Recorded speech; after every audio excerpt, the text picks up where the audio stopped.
नमस्कार, जय Shri Hari. JKC rewind के एक और एपिसोड में मैं जयदीप चोपड़ा आपका स्वागत करता हूँ।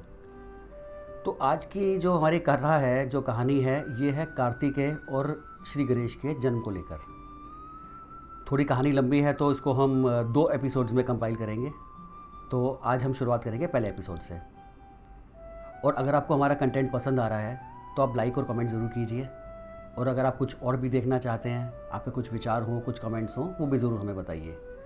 और सब्सक्राइब कीजिए ताकि जैसे ही कोई नया वीडियो आए तो जल्दी से जल्दी आपको नोटिफिकेशन मिल जाए। तो हम शुरू करते हैं।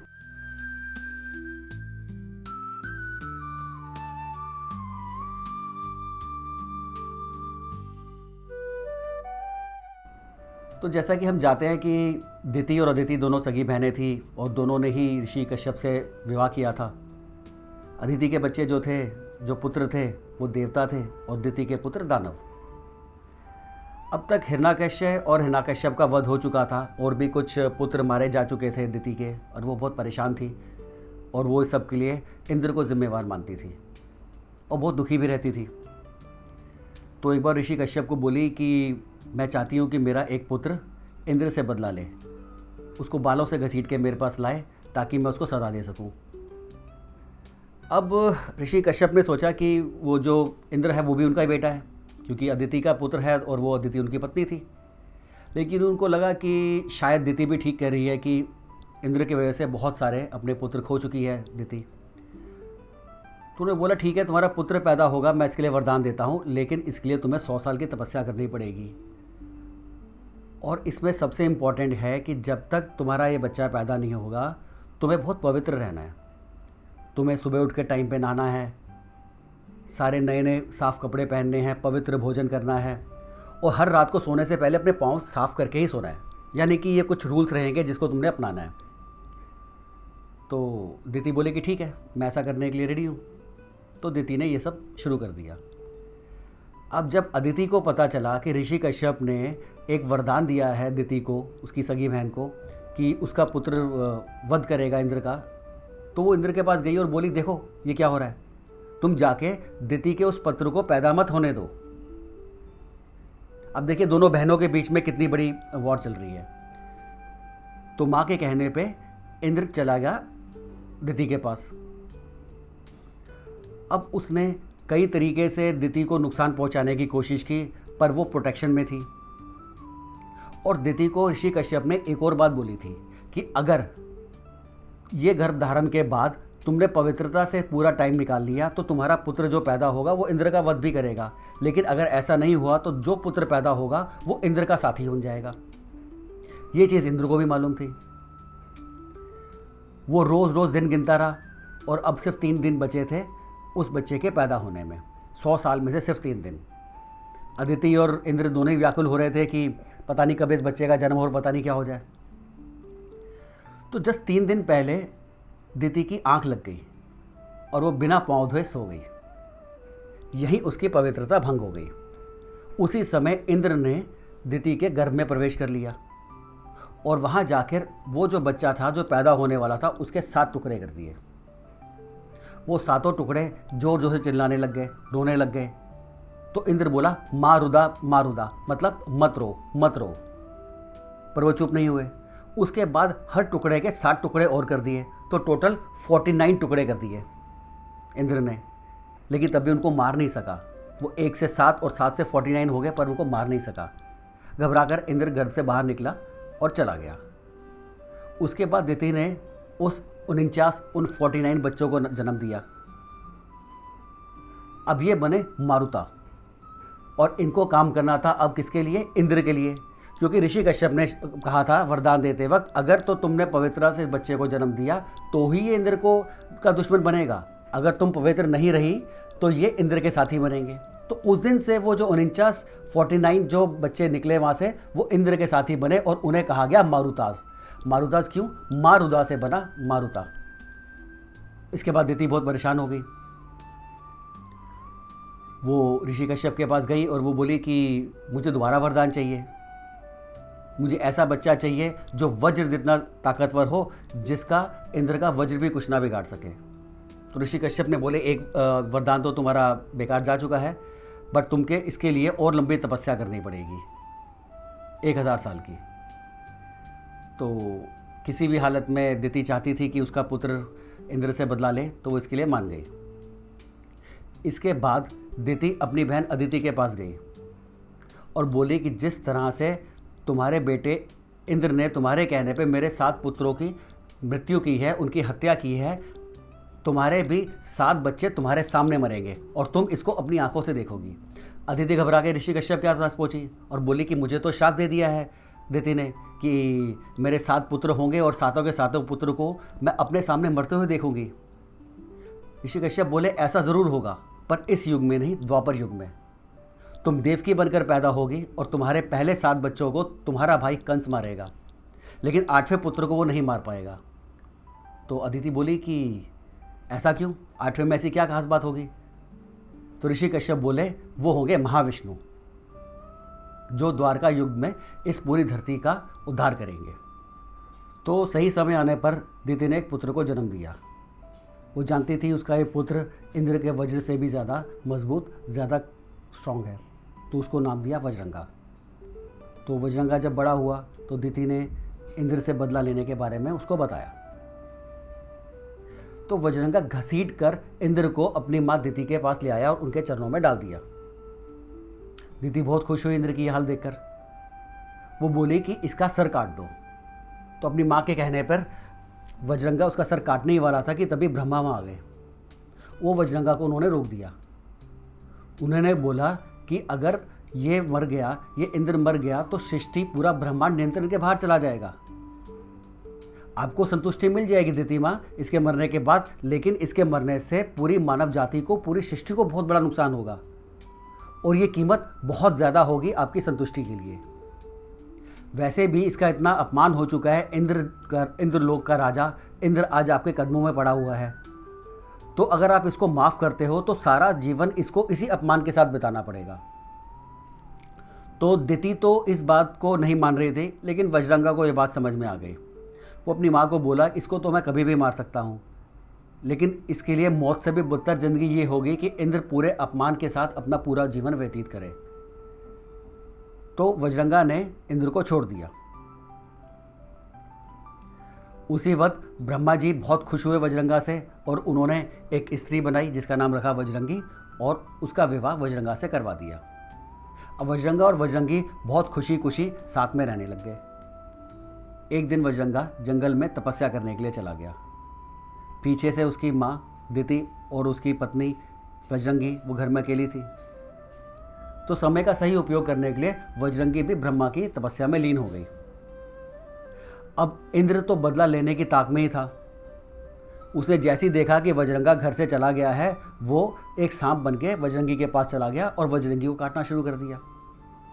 अब वज्रंगी क्योंकि ब्रह्मा की तपस्या में लीन थी और उसे ब्रह्मा ने बनाया था, तो उसे एक प्रोटेक्शन भी मिली हुई थी ब्रह्मा से। तो बहुत काटने के बाद भी उस सांप के, जो इंद्र का ही रूप था, वज्रंगी को कुछ नहीं हुआ। तो गुस्से में आकर इंद्र ने, क्योंकि वो तो बादलों के देवता थे, बारिश के देवता थे, उन्होंने बहुत सारे बादलों इकट्ठा किया और एक साथ बहुत मूसलाधार बारिश शुरू करवा दी दिति और अदिति के ऊपर। वो बेचारी घबरा गई, वो कुछ कर ही नहीं पा रही थी, सब तरफ सिर्फ पानी ही पानी भर गया। वो डूबने ही वाली थी कि जब वज्रंगा वापस आया। आते ही उसने अपनी पत्नी और अपनी माँ को बचाया और इंद्र वहाँ से भाग गए। दिति बोली, देखो मैंने तुम्हें पहले भी कहा था कि इस इंद्र को उसी दिन मार देना चाहिए था। तुमने उसको आज छोड़ा तो देखो उसने आज तुम्हारी पत्नी और तुम्हारी माँ को दोबारा से मारने की कोशिश की। तो वज्रंगा बहुत गुस्से में आ गया और वो गया ब्रह्मा के पास और ब्रह्मा को बोला कि आपके कहने पे उस दिन मैंने इंद्र को छोड़ दिया था, लेकिन आज मैं उसका सर काट के ही रहूँगा। तो ब्रह्मा बोले कि तुम ऐसा बिल्कुल मत करना, क्योंकि ये ब्रह्मांड के बिल्कुल विरुद्ध होगा, सृष्टि के नियमों के विरुद्ध होगा। हाँ, तुम्हें मैं एक पुत्र का वरदान देता हूँ, क्योंकि तुम्हारा सारा जो नुकसान हुआ, तुम्हारे पर जो अटैक हुआ, तुम्हारी पत्नी तुम्हारी माँ के ऊपर जो अटैक हुआ, उनको मारने की जो कोशिश की, इसमें देवता शामिल थे, तो तुम्हारे उस पुत्रों में सारे ही देवताओं की शक्ति होगी और उसका नाम होगा ताड़का। ये सुनने के बाद वज्रंगा खुश हो गया और उसने इंद्र को माफ कर दिया। कुछ समय के बाद वज्रंगी ने एक पुत्र को जन्म दिया ताड़का, जिसके बारे में ब्रह्मा ने वरदान दिया था। अब ताड़का जो था वो ब्रह्मा का बहुत बड़ा भक्त था। वो हिमालय के ऊपर चला गया जहाँ सब तरफ सिर्फ बर्फ ही बर्फ थी, जीवन का कोई निशान ही नहीं था। इतनी सर्दी, इतनी बर्फ की वहाँ पर एक पौधा भी ना उग पाए। वहाँ एक पैर पर खड़ा होकर 100 साल तक ताड़का ने तपस्या की ब्रह्मा की। उसके अगले 100 साल पैर के एक अंगूठे पे खड़े होकर तपस्या की। उसके बाद 100 साल अग्नि में जाकर तपस्या की, और उसके बाद 100 साल जल के अंदर जाने के बाद तपस्या की। तो इतनी कठोर तपस्या आज तक किसी ने की थी। तो ताड़का की तपस्या से प्रसन्न होकर ब्रह्मा जी प्रकट हुए और कोई वरदान मांगने के लिए कहा ताड़का को। तो जैसा कि हम पहले भी विष्णु अवतारों के एपिसोड्स में देख चुके हैं, सभी की तरह ताड़का ने भी अमर होने का वरदान मांग लिया।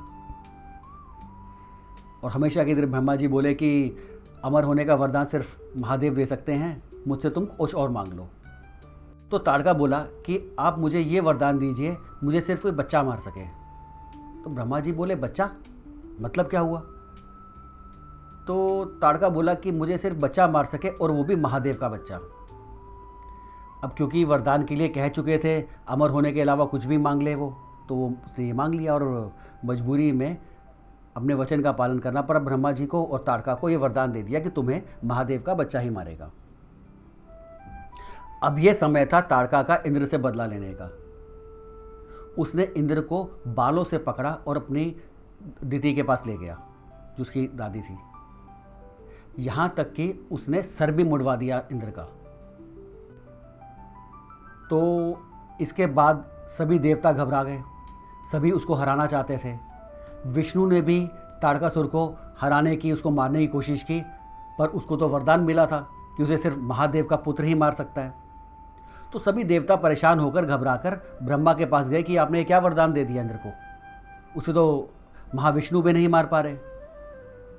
तो ब्रह्मा जी बोले कि जैसा उसने कहा था, उसे तो महादेव का पुत्र ही मारेगा। तो सभी देवता बोले कि ऐसा कैसे हो सकता है?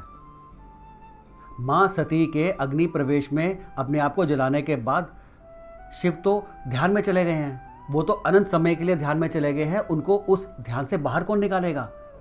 वो बहुत दुखी हुए हैं सती के जाने के बाद, और अब वो उस ध्यान से बाहर नहीं आएंगे।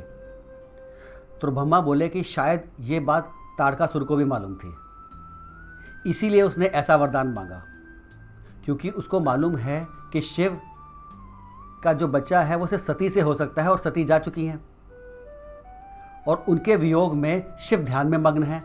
तो ऐसा कभी होगा ही नहीं कि शिव का कोई पुत्र हो जो उसको मार सके। तो उसको लग रहा है कि वो तो अमर हो गया, लेकिन ऐसा नहीं है, वो मरेगा। सबने बोला लेकिन ऐसा कैसे होगा? ब्रह्मा बोले हमें शिव को उठाना होगा, उनके ध्यान से बाहर लाना होगा। तो सभी देवता बोले शिव अगर ध्यान से बाहर आ भी गए तो आदिशक्ति का क्या होगा? ब्रह्मा जी मुस्कुराए और बोले कि आदिशक्ति पार्वती के रूप में जन्म ले चुकी है हिमालय में, और वो खुद महादेव की तपस्या कर रही है, उनसे मिलन का इंतज़ार कर रही है। तो अब शिव को ध्यान से बाहर निकालना था, तो ब्रह्मा जी पहुँचे कामदेव के पास।